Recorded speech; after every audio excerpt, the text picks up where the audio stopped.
Habibi, sorry. Sure. Family Unit. A really interesting book, which I don't know if you've read this before, Claire. It's called Beauty Sick. I'm quite obsessed with it. I talk about it a lot, actually. Even my friends are like, come on, you can read another book. But it just talks about how women are made to feel ugly, insecure. To a certain point, there is a woman in here who talks about, you know, feeling so ugly that she would sleep around with men because she felt devalued. But how do you feel that, in general, the family unit is under attack? Well, in the olden days, the idea of having sex was you would only have sex with somebody you're married to, and now the price of sex is so cheap now. Yes. So people think that they can get away with it, but it damages them. It damages their ability to bond with each other, men and women. If you've had lots of partners, you always think there's something better around the corner. Exactly. Carry on. And so, with this kind of attitude, you will treat all relationships as, ultimately disposable, and you won't settle down because, at the back of your mind, you think there's something better around the corner, and you'll always be discontented with whoever you manage to find. There are studies that show that people who are in promiscuous marriages and relationships tend to have failed marriages, and like you said before, I believe that having sex outside of marriage and dating is the biggest fraud for females. Yes, men do get affected as well, but if you look at it from a spectrum, is that men are visual creatures. You do not see women going and buying men's magazines to look at men's thighs or legs. You don't do that.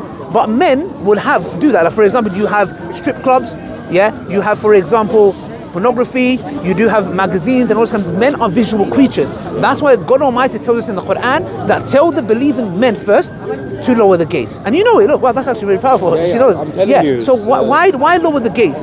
Because there are more, for example, we're married, There are more handsome men than me and him. And there are more beautiful women than our wives. The point is the following. If we don't lower our gaze, for example, firstly, it shows the respect to the opposite gender. So it doesn't matter how she's dressed, by the way. People have this notion that Islam says, if she's dressed inappropriately, you can look at her and mistreat her. But if she's dressed in an abaya, no, excuse me. If she's dressed up in a bikini or in a niqab, I have to lower my gaze, period. And that comes with, like I said before, the heart doesn't desire what the eyes don't see. So if I am too busy looking around, I'm not going to be happy with my wife. I'm too busy looking. Oh, look at her. She's got this. So the thing is here, it starts from Islam deals with it from a micro level to a macro level, because the way it does it says the state that we live in. For example, women being objectified, that shouldn't be allowed. Having sex before marriage. So it starts from the top to the bottom, and the bottom is what? Lowering the gaze. The very top is what? Fixing society as a whole. Because what happens is a lot of people come and say to me, when it comes to rape, they say, well, girls in abaya get raped or in niqab get raped. We say, well, nobody said that doesn't happen. We're not saying the rapist only targets girls who are dressed up in a certain way. Even in today's, even though you can still say a woman who's dressed up in a modest way, and this doesn't give right to anybody. Rape is rape, regardless who it is. The point is this: we live in a society where corruption is in such a level that these men are indoctrinated to act like animals. So it doesn't even matter now how you dress. Niqab, they have fetishes. You've got pornography, they've got, fetishes. You get what I'm trying to say? So, in a nutshell, how do you find Islam's point of view, the sharia, how it deals with the marriage and opposite partners treating each other? What? Because before we do that as well, I just want to add something very interesting, because there might be some feminists watching. So there's this scholar called John Badger, who died 4 or 5 years ago. And he has this thing called the gaze. He talks about the gaze. The male gaze. The male gaze. Gaze, not Gays. The male gaze. And he talks about how Western European art, for example, has looked at females and has painted female in nudity. And the way the painting looks at the female, it's a very male gaze focused perspective. When you look at, for example, I can't think of any images now, but there are these certain Renaissance paintings where the females are very naked, and that's not painted for females. It's painted from the gaze of a man. So I think what Islam really talks about is that very particular gaze. That feminists understood that the male gaze dominates us. And what feminists have tried to do is to hijack, and this is why we have in the 60s like sexual freedom and free love, where we own our own bodies. You cannot control us anymore. But to this day, I feel like the male gaze is still very prevalent, hence why we have these issues with social media and all these I mean, the best way to attract male attention is to show off more. And I think I forget the name of the YouTuber, but he was saying, you know, these days in societies where women are feeling particularly desperate for the few good men there are, they will show more, you know, more quickly in order to, and they're more prepared to make the move, and that will cheapen them and create a cycle of, you know, women having to, you know, work harder to just to get a decent man. What is actually quite interesting, if I may add just quickly, is that I've read this very long study on why young people don't have as much sex anymore. That's a new phenomenon, by the way. That's a new phenomenon. One of the reasons is to do because of the easy access to pornography. The easy access to these, like the hookup culture. Just sleeping with someone has sort of distanced us from each other. So this whole talk about freedom came with a price tag, a heavy price tag. And you know, I want to read something to you from this book here. So this woman, her name is Renee Engelin. She done a study. So in this study, she was talking about women who are really, like, you know, if they had the ideal body, how would they feel? So here, this is what she says. I quote. So many researchers have studied what the ideal woman looks like according to our society standards. Take a moment to think about what this cultural ideal woman looks like and describe her. This is what she's asking the participants. Now, please take a moment to imagine that you look just like the woman you just described.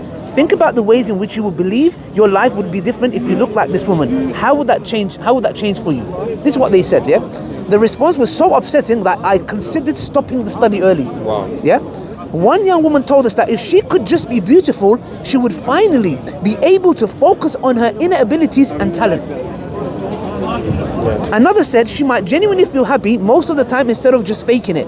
A different young woman explained that if she could just look the way our culture wants women to look, she would never had an eating disorder, causing stress on everyone around her that loves her but still hurt. Over 70% of women in the study said they'll be treated better by others if they look like the beauty ideal. That is to me a pandemic. That is to me shocking, and it is unbelievable that in today's time we have individuals who are capitalizing on Islamophobia and focusing about women's hijab that are oppressed wearing the hijab. There is a pandemic of women, millions of them, who feel insecure that in this book I read they starve themselves. As you may know, in Ramadan we fast from the sunrise to sunset. There are girls in this book that are getting an apple and cutting it to 8 pieces so they can have one apple every hour so they don't feel hungry. They are starving themselves. They are not concentrating in their inner abilities by being a human being. And they are too focused on what? How do I look beautiful? And that to me is destroying them. That's the reason why I believe we have a pandemic of mental health problems. Because these women want to have the ideal body, but the ideal body is rigged. It doesn't exist. And it's saddening. I believe that plays a fundamental role. Do you think in women, for example, as a woman, do you not feel like that plays a fundamental role in insecurity, in focusing on the wrong areas where you can be focusing in your career, in yourself, self-motivation, etc.? So the question is... Do you not feel like what the studies show, that women, for example, they are so focused on their beauty, they are neglecting a big part of their life, which is their personality, their character. They're human. They're a human being. Yes, and you know, it's all distorted and becomes a kind of obsessive compulsive disorder, and also the availability of cosmetic surgery makes, you know, the older woman thinking, well, I've had a boob job, I deserve a better quality of boyfriend, and they don't get it, you know, and they spend thousands of pounds, and you know, and they still don't get it, and they will end up, you know, bitter and hating men and voting against the interests of men, because I think fundamentally Western women hate Western men for not staying with them, for not fathering legitimate children with them. And this causes, because what happens is when you have men who are having sex with, there are some men who have sex with hundreds of women. What they don't realize is in these shows, like, you know, like the Jerry Springer show, they have this thing where they realize they do a DNA test and they find out that these two people who have been in a relationship are brother and sister all along. Yeah? Because when you have promiscuous relationships, you're sleeping with everyone. And these people don't know that you might have two people who are falling in love with each other who are actually brother and sister, you know? Or something very disturbing. What do you think about the whole red pill community? That's another extreme. Like, you mean men who don't want to have anything to do with women? Yes, Yeah. absolutely. And that's another extreme. Well, it's a reaction against feminism. Yes. It's unsustainable because then you know if you won't have the next generation. You know. Claire, what advice would you give to young women, Western young women? And when we say Western, we're talking about Muslim women as well. You know, because at the end of the day, they all live in the Western world. Yeah. You know, these things do affect the Muslim woman as well. You know, we do have the whole trend of, you know, for example, be it hijab being tightened a certain way. And by the way, hijab is for both men and women. You know, we do see men as well, because we need to cover from our navel to our knee. And we do see a lot of men who are, you know, going topless, etc., which is not permissible as well. But we can see, for example, the hijab, that we have females who, sisters, I saw a pandemic, I'll be honest, bruv. I've been observing, I used to go out with my wife, I've seen a lot of girls starting to, the hijab is going like backwards, and I'm thinking, bruv, why? And it's influences as well. What advice would you give to the young girls that are watching this when it comes to getting into a relationship and what impact it has on them in the long run? What do you mean? Like, what kind of advice would you give? Like, if there's somebody who feels that, you know, they feel insecure, forming a resistance against sort of the modern way of like all these relationships and having intimacy before marriage.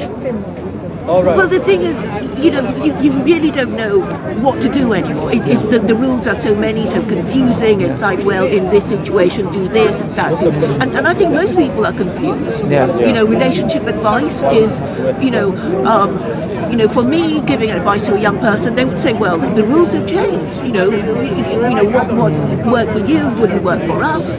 You know, we have to try harder, we have to put out more, and nobody really knows. And that is why it's so important that people know what the rules are. And because, you know, Westerners don't have a religion, there is no such thing as boundaries.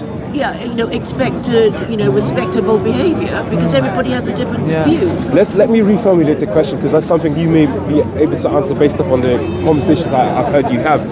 In terms of like, because you're very pro Sharia, because you feel like there's a lack in sort of like the European subsets of like ethics and morality. How would you basically, someone, and you're agnostic yourself, right? How would you go about promote Sharia, which has such a scary connotation around it, to a modern world, and convince them that, look, you may not believe in these, but I'm telling you, these laws are they've been tested over thousands of years and they do work, and are particularly well suited for our time period we're in. How would you argue that, or how would you maybe change your perspective? Because I've seen you do that quite well when you talk to people online to advocate for Sharia, and then you give your reasoning behind it. Well, I think, for Westerners, the concern about immigration, it's like, all these Muslims coming, across the channel. And the thing is, you can use that to say, well, why are they coming? Because nobody here seems able to do any work, because apparently they're not having enough babies, or they're not educated or trained properly. And this is because your government doesn't care about you, and they don't quite dare tell you to, work harder, have more babies, stay together for the sake of the children and bring them up properly. And this is because you have no fault divorce. So, your wives can just say, well, you're boring, you're irritating, I'm off. And then, what happens to the children? So, that is, it's necessary for marriages to be stable, and so I think all divorce has to be fault-based. It can't just be, be somebody saying, I don't, want to be with you anymore. I need space to grow, and rubbish like that. And I think just this would help, stabilize marriages, because if we were married and I wanted to divorce, you'd have to say, well, what did I do wrong? Or if you wanted to leave, that's very interesting. And Muslims have a marriage contract. Exactly. Nikah, isn't it? Nikah. It's part of your exactly. And we, for example, it's usually in the man's control the divorce to a certain extent, because studies show actually that women are more prone to ask for divorce or ask for breakup in relationships. Studies in America. Recent studies, yeah, it actually shows that women are more prone to ask for divorces and relationships as well. Yeah. So Islam has given the right to the man where he has free rights to talaq. So if it depends what opinion you follow. So if he says talaq, let's say I've argued with my wife, talaq, I divorce you, yeah? It's like a decree nice, a decree absolute, maybe. Yeah, something like that, yeah. So the thing is, exactly. In the Jewish community, there's something called the get, yeah? And I was watching a documentary where Jewish women are absolutely locked in.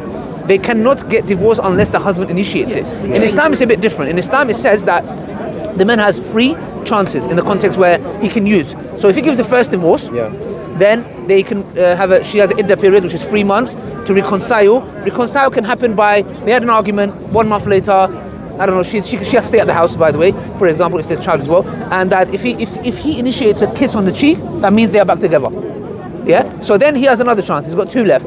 If he uses those 2 again, then the third last one means you cannot be with that woman again. Now, the reason this until she has to go get married again, move on with her life. If it doesn't work with the next husband, then you have a right to reconcile again. Now, this is very interesting because a lot of people look at this and think, oh, the man's got the power. No, because the woman has a right to ask for divorce also. She can ask the khula, or she can go to a person of knowledge and say, this person will give me my rights, or he's not praying, or he's, sorry to be crude, but he's not sexually satisfying me. That's her right. She can say, this guy is not sexually satisfying me, and I fear for myself, I want a divorce. That can be stipulated, do you get what I'm trying to say? But the point is here, that was given, the rule for free was given because the Arab men, before Islam, used to divorce their wife, and the wife wants to move on, he'll say, no, I'll take you back. They'll have an argument, he said, I divorce you. The woman wants to move on, he'll say, I'll take you back. And he will keep doing this. So he was stopping the woman from moving on with her life with another man. So Islam came and said, you have free. And after free, she is moving on and you can't do nothing about it. It's actually haram for you to get back with her. And this is done, why? Because if a man knows that once I give the third divorce, my wife is not permissible for me and she's going to have to marry another man and be intimate. So that's something that will put a man off. So even though he has this, he can't abuse it because he knows after the third talaq, she's moving on. So these things are stipulated in order because there might be, look, women are emotional. I'm so sorry, feminists, if you're watching it, bro, I'm telling straight to your face. Yeah, women, I'm so sorry. If there's sisters here, I'm so sorry. They're emotional to a certain level. But what I'm trying to say is, they might say things they don't mean. My wife says to me stuff, bruv, and I'm like, man, you hurt me. She goes, I didn't mean it. What do you even mean? How you telling me that, demotivating me? I look in the mirror and I'm joking. Chemical imbalance today, you will find plenty of men just like so that. What I'm trying to say is, they say things they don't mean. So I hear stories, but my teacher told me a story of a woman. She already